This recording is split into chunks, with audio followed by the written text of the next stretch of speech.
The automotive testbed for the Object 430 was built on a surplus OT-54 tank chassis.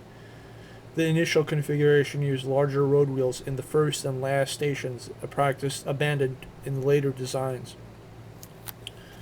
So if you look at this, this road wheel and that road wheel are larger than these here. Here's a test bed. A T-64A tank on parade in Magdeburg, East Germany during the May 1984 Victory Day parade.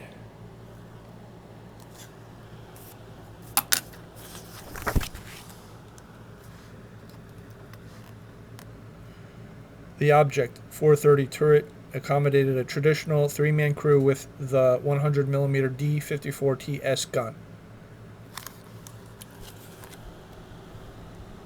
One of the innovations in the T-64 design was the use of combination armor in the turret.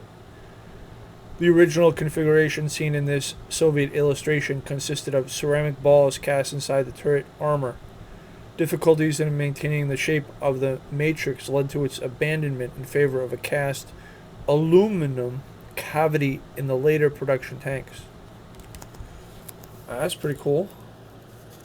See, it's all in Cyrillic there. All Cyrillic. We're looking at the ball.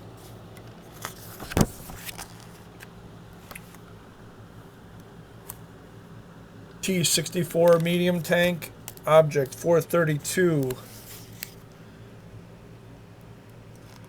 Carpathian Military District, 1968. The T-64 first went into troop trials with units in the Western Soviet military districts, mainly in Ukraine due to the proximity to the factory. The T-64 was finished in the usual Soviet camouflage green, Zeleno Zachichnia. Tactical markings usually included a 3-digit tactical side number. Bortovoy Nomor. For example, you see 226 there on the turret, right there, on the T-64.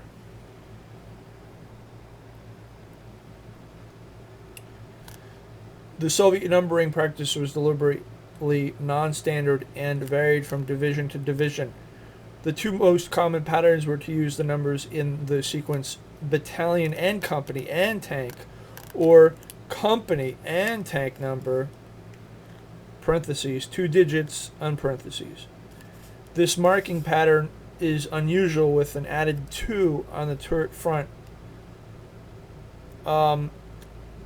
possibly indicating battalion, with a 3-digit set indicating company and individual tank. The diamond was the frequent tactical symbol on Soviet tanks, usually assigned on a temporary basis by the division during war games for traffic regulation.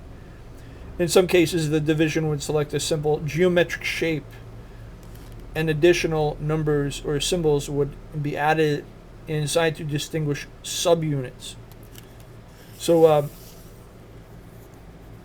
the text mentioned the 2 is here with a diamond, and then there's a 2 and a diamond there.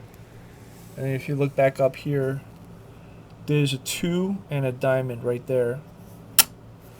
That's on a T-64. Side silhouette, full configuration, top view, configuration.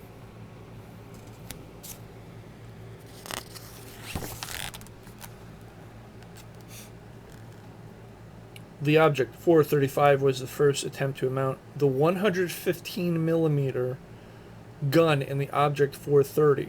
However, the Object 432 incorporated many changes before going into serial production. So you have an enormous gun there, and a T-64, road wheel systems. Configuration of rounds. The T-64 had 28 rounds of its ammunition placed in a 6EHTS-10 hydromechanical autoloader with the remaining 9 rounds stowed elsewhere in the fighting compartment. So you see the silhouette there with the rounds and very topical observational procedure. Is that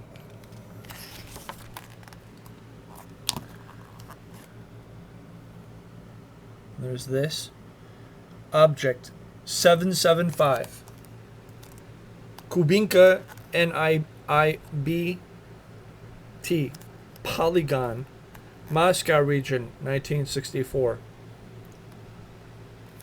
The Chelyabinsk object 775 was the most radical rocket tank of the 1960s, using a modified version of the T-64 suspension, but with a special kneeling suspension to further reduce the tank weight.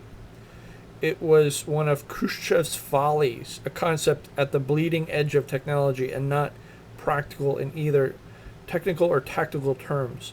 To minimize the size of the tank was limited to a 2-man crew in the turret,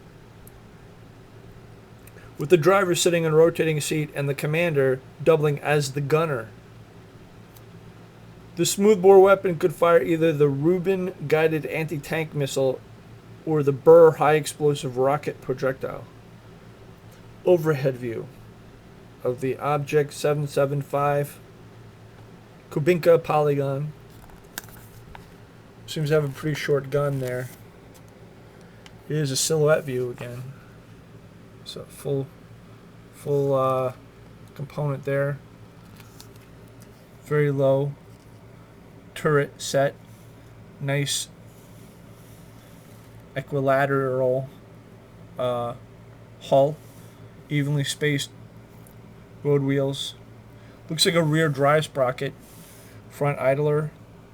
Rather like a small short gun for the rocket launch. The only concept that seems American and similar to this is the MBT-70 that launched a rocket.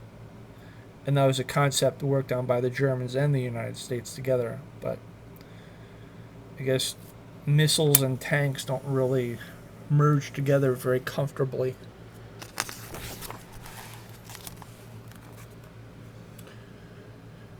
The Object 287 was a Kirov factory missile tank based on a modified T-64 chassis.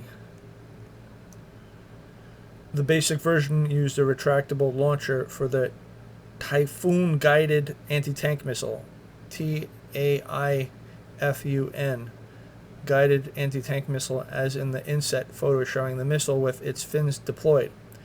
2 small turrets on either side were armed with the 73mm 2A25 Kopi rocket gun that fired a projectile based on the RPG-7 anti-tank rocket. So here's this nice low silhouette tank hull. Here's another silhouette image of a missile. Here's the body of it. Here's fins. Here's the engine deck.